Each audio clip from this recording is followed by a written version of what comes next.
Mais faire de la montagne avec un guide qui est spécialiste sur la géologie et l'histoire des mines comme on a au Rien là, qu'est-ce que ça apporte en plus pour toi?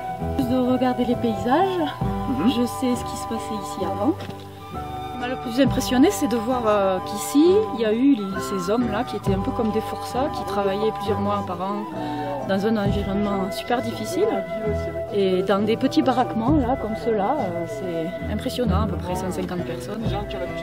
Super impressionnant. D'où était venue donc ta passion de la géologie et le rapporter sur l'histoire des mines?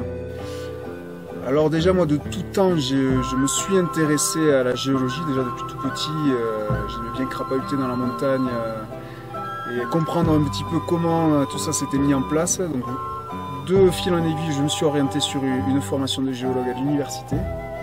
Et puis derrière, donc ma passion pour la montagne m'a amené à devenir accompagnateur en montagne. J'avais à cœur de parler des vallées où j'avais l'habitude de randonner depuis tout petit, et de parler un petit peu notamment de l'histoire géologique et de l'histoire minière très très riche ici en vallée du Biros.